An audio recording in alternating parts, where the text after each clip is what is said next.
പറഞ്ഞ web development പ്രോജക്ട്സും developer work ചെയ്യുന്നത് ഒരു ഡെവലപ്മെൻറ്റ് എൻവയോൺമെൻറ്റിലായിരിക്കും. അവരുടെ ലോക്കൽ സെറ്റപ്പ് എന്ന് പറഞ്ഞാൽ എൻറ്റയർലി ഡിഫറെൻറ്റ് വിത്ത് പ്രൊഡക്ഷൻ പോലെ ആയിരിക്കത്തില്ല. അവർക്ക് ഒരുപാട് കാര്യങ്ങൾ ഇൻസ്റ്റാൾ ചെയ്യേണ്ട ഒരു ഇൻസ്റ്റലേഷൻ പ്രൊസീജിയർ മുഴുവൻ നോക്കുന്നതെങ്കിലും ബ്ലോഗ് വഴിയായിരിക്കും. ആ ബ്ലോഗ് ഫോളോ ചെയ്തിട്ട് പ്രൊസീജിയർ ചെയ്യുമ്പോൾ അവർക്ക് തന്നെ അറിയത്തില്ല എന്താണ് ഈ പറഞ്ഞ പ്രൊസീജിയേഴ്സ് കൊണ്ട് ഉദ്ദേശിക്കുന്നത്, what is behind the scenes. അപ്പം പ്രശ്നം വരുന്നത് എവിടെയാണെന്ന് വെച്ച് കഴിഞ്ഞാൽ അവർ ചെയ്ത എല്ലാ സ്റ്റെപ്സുകളും നോട്ട് ചെയ്തതിന് ശേഷം എല്ലാം കൂടെ ഗിറ്റിലേക്ക് പുഷ് ചെയ്യുമ്പോൾ പ്രശ്നം അൺവാണ്ടഡ് കോഡ് അതിനകത്ത് വരും. അപ്പോൾ ഒരു ഡെവോപ്സ് എഞ്ചിനീയർ അല്ലാതെ ഒരു ഓപ്പറേഷൻസ് ഇരിക്കുന്നത് എന്ന് വെച്ചാൽ ഓപ്പറേഷൻസ് വേറെ ഡെവലപ്മെൻറ്റ് വേറെ ആണെന്നുണ്ടെങ്കിൽ ഡെവലപ്പർ ഒരു കഥ പറയും, ഓപ്പറേഷൻസ് വേറെ കഥ പറയും. ഡെവലപ്പർ പറയും എൻ്റെ അതിനകത്ത് വർക്ക് ചെയ്യുന്നുണ്ട്, നിങ്ങൾക്ക് വർക്ക് ചെയ്യാത്ത എൻ്റെ പ്രശ്നമില്ല എന്ന് പറയും. പക്ഷേ ഒരു ഇൻറ്റഗ്രേഷൻ ഇവിടെ നടന്നിട്ടില്ല. അപ്പോൾ ഡെവലപ്പറുടെ എൻവയോൺമെൻറ്റും പ്രൊഡക്ഷനും വേറെ രീതിയിലായിരിക്കും. അപ്പോൾ ഇവർ രണ്ടുപേർക്ക് അറിയത്തില്ല എങ്ങനെ ഇവർ സെറ്റ് ചെയ്തെന്നുള്ളത്. അപ്പം ആ ഒരു ഇൻറ്റഗ്രേഷനാണ് ഈ പറഞ്ഞ ഡെവോപ്സിലൂടെ ഉദ്ദേശിക്കുന്നത്.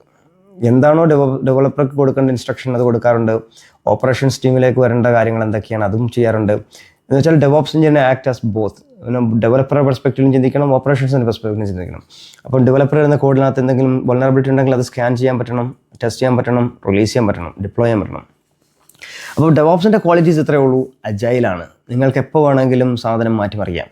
എന്ന് വെച്ചാൽ ഇന്നൊരു കോഡ് എഴുതി ഇന്ന് ഡിപ്ലോയ് ചെയ്തു, എന്നിപ്പോൾ നാളെ പറയുകയാണ് ആ ഫീച്ചർ വേണ്ട, വേറൊരു ഫീച്ചറുണ്ട് എന്നീ കളയാം, നമുക്കങ്ങനെ പ്രശ്നമില്ല. അപ്പോൾ ഓരോ ദിവസവും റിലീസുണ്ട്. സ്പ്രിൻറ്റ്സ് മാക്സിമം 14 days ആണ്. ഓരോ ഫീച്ചർ ഓരോ ഇതുപോലിരിക്കും. എനിക്ക് വേണമെന്നുണ്ടെങ്കിൽ ഒരു സ്പ്രിൻറ്റ് എന്ന് പറഞ്ഞാൽ 1 day ആക്കാം, 7 days ആക്കാം, 2 weeks ആക്കാം, എങ്ങനെ വേണമെങ്കിലും പോകും. അത് ആ പ്രോഡക്റ്റ് എന്താണ് റിലീസ് ചെയ്യുമ്പോൾ ഇപ്പോൾ വെബ് പ്രോജക്ട്സ് ഒന്നും 2 weeks വേണമെന്ന് ഞാൻ പറയുന്നില്ല. 2 days is maximum. First setup എന്ന് പറഞ്ഞാൽ അതിൻ്റെ എൻവയോൺമെൻറ്റ് സെറ്റപ്പ് ചെയ്യാൻ തന്നെ ചിലപ്പം 1 മണിക്കൂർ 2 മണിക്കൂർ മതിയാവും. ഒരു ഓട്ടോമേറ്റഡ് സെറ്റപ്പ് ആണെങ്കിൽ അതിലും കുറവായിരിക്കും.